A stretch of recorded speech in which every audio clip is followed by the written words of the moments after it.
नमस्कार, मैं Ravish Kumar. E commerce के कारण रोजगार खत्म हो रहा है, दुकानें खत्म हो रही हैं और धंधा चौपट हो रहा है। अगर 10 साल तक यह सब चला और बाजार के आधे हिस्से पर ई कॉमर्स का प्रभाव बन गया तो समाज में तबाही आ जाएगी। यह सब राहुल गांधी ने नहीं, वाणिज्य मंत्री पीयूष गोयल ने कहा है। मीडिया में केवल इसी की चर्चा है कि वाणिज्य मंत्री गोयल अमेज़न कंपनी पर भड़क गए, लेकिन उन्होंने ज्यादा समय तक ई कॉमर्स के बुरे प्रभावों पर बात की है। इनके कारण सामाजिक रिश्ते खराब हो रहे हैं, यह सब भी बताया है। यह सब दिल्ली में हुआ है और वह भी एक 5 स्टार होटल में, जहां मंत्री जी ई कॉमर्स सेक्टर से संबंधित एक रिपोर्ट जारी करने गए। इस रिपोर्ट में बताया गया है कि रोजगार तो बढ़ रहा है, लेकिन मंत्री जी उत्तेजित हो गए, रिपोर्ट से ही खुद को किनारा कर लिया, रिपोर्ट को नकार दिया। पीयूष गोयल ने कह दिया कि वे इस रिपोर्ट पर विश्वास नहीं कर सकते। बताइए, यह सब हुआ है भारत देश में। पीयूष गोयल ने एक पुराना मुहावरा दोहराया, एक होता है झूठ, एक होता है महाझूठ और फिर होता है आंकड़ा। अब इसके बाद क्या रह जाता है सच देखने के लिए?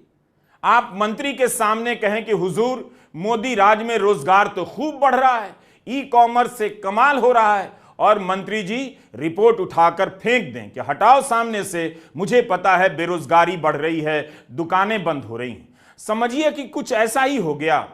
रिपोर्ट उठाकर फेंकी तो नहीं गई, लेकिन जिस तरह से नकारा गया है उसे फेंकना ही कहा जाना चाहिए।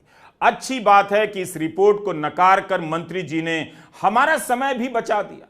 अभी तक जब भी ऐसी कोई रिपोर्ट आती थी जिसमें रोजगार बढ़ने की बात होती है, जिसमें बताया जाता है कि इससे दूसरे सेक्टर के रोजगार पर असर नहीं पड़ रहा है, तो हम लोग रिसर्च करने लग जाते थे और सरकार खुशी से झूमने लग जाती थी, सारे मंत्री ट्वीट करने लग जाते थे। लेकिन पहली बार हुआ है कि मोदी सरकार के मंत्री ने रोजगार बढ़ने के दावे करने वाली रिपोर्ट को रिजेक्ट कर दिया।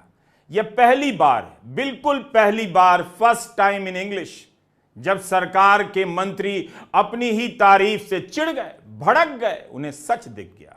लगता है अब वे नियमित रूप से Ravish Kumar official YouTube channel देखने वाले हैं।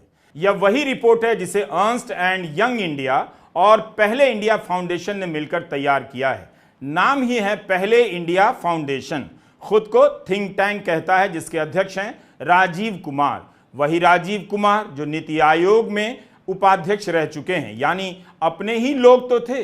इन लोगों ने भी कितनी तैयारी की होगी। मंत्री जी आ रहे हैं, मगर मंत्री जी ने तो शुरू में ही इस रिपोर्ट को हवा में उछाल दिया। रिपोर्ट को चमकदार बनाने के लिए कितनी मेहनत है, बड़ी बड़ी तस्वीरें लगाई गई हैं, ग्राफिक्स लगाए गए हैं, आंकड़े सजाए गए हैं कि ई कॉमर्स के वेंडर ऑफलाइन दुकानदारों की तुलना में 54% ज्यादा रोजगार देते हैं। एक ई कॉमर्स वेंडर 9 लोगों को रोजगार देता है और ऑफलाइन वेंडर 6 लोगों को। ऑनलाइन वेंडरों के जरिए 1.5 करोड़ से अधिक रोजगार पैदा हुआ है। लेकिन मंत्री जी ने इस रिपोर्ट को रिजेक्ट कर दिया। कहा, मैं यह नहीं देखना चाहता कि हमारे देश में 10 साल बाद बाजार के आधे हिस्से पर ई कॉमर्स का कब्जा हो गया है। यह चिंता की बात है। क्या हम ई कॉमर्स सेक्टर को बढ़ने देकर समाज में तबाही लाना चाहते हैं? ये सब 10 करोड़ खुदरा दुकानदारों का कारोबार ठप कर देंगे, ऐसा पीयूष गोयल ने कहा है।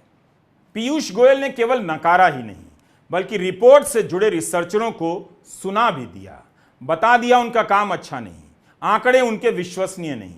उन्होंने अर्न्स्ट एंड यंग को भी सुनाया, कहा कि मैं नहीं मानता कि उनके लोगों को पता है कि गांवों में सड़कों पर क्या हो रहा है। मुझे नहीं पता कि अर्न्स्ट एंड यंग का आधार क्या है, सोर्स क्या है। जिस तरह से इस रिपोर्ट की धज्जियां उड़ाई हैं, अगर आप उस भाषण को सुनेंगे तब पता चलेगा मैं क्या कह रहा हूं। कॉपीराइट नियमों के कारण मैं उनका वीडियो नहीं दिखा सकता। अब अगर हम लोग, यानी पत्रकार, कुछ पत्रकार इस रिपोर्ट की धज्जियां उड़ाते, मीन मेख निकालते, दावों को गलत बताते, तो कहा जाता मंत्री जी ही भावुक हो जाते, सरकार हमला करने लग जाती कि आर्थिक तरक्की के आंकड़े इन लोगों को पसंद नहीं। अगर अर्न्स्ट एंड यंग जैसी ग्लोबल सलाहकार कंपनी इतनी कबाड़ रिपोर्ट बनाती है, तो फिर सरकार को इस कंपनी से अपना करार तोड़ लेना चाहिए। हम ये बात क्यों कह रहे हैं? नवंबर 2023 में आई श्यामलाल यादव की रिपोर्ट देखिए, इंडियन एक्सप्रेस में छपी है। बताया है कि भारत सरकार ने अपने कई सारे काम अलग अलग ग्लोबल कंसल्टेंसी फर्म को ठेके पर दिए हैं। इन्हें बिग फोर कहा जाता है। इसी बिग फोर का हिस्सा है Ernst and young. Piyush Goyal ने इसी की एक साझा रिपोर्ट की धज्जियां उड़ा दी। श्यामलाल यादव ने अपनी रिपोर्ट में दिखाया है अप्रैल 2017 से जून 2022 के बीच इन कंसल्टेंसी कंपनियों को सरकार ने 500 करोड़ का बिजनेस दिया। सोचिए, इतना पैसा सरकार खर्च कर रही है अलग अलग तरह के कॉन्ट्रैक्ट देने में। यहां तक कि ई गवर्नेंस अवार्ड देने के लिए भी किसी कंपनी को कॉन्ट्रैक्ट दिया गया। साथ में यह किताब भी देख लीजिएगा, मरियाना माज़ुकाटो, रोजी कोलिंगटन की है, द बिग कॉन। इसे पढ़ लेंगे तो इन कंपनियों की कारस्तानियों के बारे में विस्तार से जान लेंगे। सोचिए, अर्न्स्ट एंड यंग को भारत सरकार कितना काम देती है। उसकी एक रिपोर्ट को लेकर मंत्री कह रहे हैं उन्हें नहीं पता कि गांव देहात की सच्चाई से ये लोग वाकिफ हैं। मतलब कुछ अब बचा नहीं उस रिपोर्ट में। इसलिए मेरी राय में यह बहुत बड़ी घटना है कि मंत्री ने ही रोजगार के तमाम दावों को नकार दिया। अब मंत्री जी प्रधानमंत्री मोदी के इन दावों को भी नकार दें तो जनता के बीच कुछ कंफ्यूजन दूर हो जाए। हाल में आरबीआई ने रोजगार पर एक विस्तृत रिपोर्ट जारी की है। इस रिपोर्ट के अनुसार बीते 3-4 सालों में देश में लगभग 8 करोड़ नए रोजगार मिले हैं। इन आंकड़ों ने रोजगार को लेकर झूठे नैरेटिव गढ़ने वालों की बोलती बंद कर दी है। ये झूठे नैरेटिव वाले निवेश के दुश्मन हैं, इंफ्रास्ट्रक्चर निर्माण के दुश्मन हैं, भारत के विकास के दुश्मन है।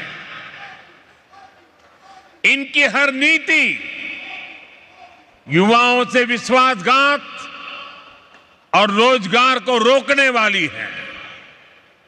और अब इनकी पोल खुल रही है। भारत की समझदार जनता इनके हर झूठ, हर प्रपंच को नकार रही है। जब कहीं पुल बनता है, रेलवे ट्रैक बनता है, सड़क बनती है, लोकल ट्रेन का डिब्बा बनता है, तो किसी न किसी को रोजगार मिलता ही है। बताइए, एक तरफ पीयूष गोयल जो रोजगार के आंकड़ों से भरी रिपोर्ट को नकार देते हैं और दूसरी तरफ प्रधानमंत्री मोदी हैं जो एक अन्य रिपोर्ट के आधार पर 8 करोड़ नौकरियां देने का वादा करने लग गए। क्या क्या नहीं कहा अपने बयान में कि झूठे नैरेटिव फैलाने वालों की पोल खुल गई है। लेकिन क्या आप जानते हैं कि प्रधानमंत्री मोदी के इस दावे को लेकर आज तक रिसर्च हो रहा है कि उन्होंने ये आंकड़ा कहां से प्राप्त किया, जहां से ये आंकड़ा लिया उन लोगों ने कहां से प्राप्त किया। अब इस दावे को लेकर आर रामकुमार और पीसी मोहनन ने एक विश्लेषण किया है। हिंदी के अखबारों में तो यह सब नहीं मिलेगा किसी जन्म में। आपको केवल हेडलाइन मिलती है कि प्रधानमंत्री ने कहा है 3 साल में 8 करोड़ नौकरियां पैदा की गई हैं और नौकरियों का पता नहीं चलता। इस बयान को सबने भुला दिया। लेकिन हिंदू अखबार में 21 अगस्त को पीसी मोहनन और आर रामकुमार ने 1600 पन्नों का रिसर्च आर्टिकल प्रकाशित किया है। बताया है कि रिजर्व बैंक ऑफ इंडिया की साइट पर इंडिया KLEMS का डेटा है। इसी के आधार पर प्रधानमंत्री ने दावा कर दिया 8 करोड़ नौकरियां पैदा हुई हैं। लेकिन रामकुमार और मोहनन बता रहे हैं कि KLEMS का काम ही नहीं है रोजगार के आंकड़े उपलब्ध करना या जमा करना, और ना ही रिजर्व बैंक ऑफ इंडिया अलग से रोजगार के आंकड़े जमा करता है। लेकिन उस वक्त रिजर्व बैंक के हवाले से कह दिया गया 3 साल में 8 करोड़ नौकरियां पैदा हुई हैं। रामकुमार और मोहनन बता रहे हैं कि इंडिया KLEMS प्रोजेक्ट है जो रोजगार का डेटा लेता है PLFS, periodic labour force survey से। लेकिन वह भी तो पूरा आंकड़ा KLEMS को नहीं देता। PLFS यही बताता है कि आबादी के अनुपात में कितने लोगों के पास रोजगार है। मगर 2011 के बाद से तो जनगणना ही नहीं हुई भारत में। फिर आबादी के अनुपात में रोजगार का सटीक आंकड़ा कहां से आ गया? अब आपको खेल समझ में आया? Do you get my point?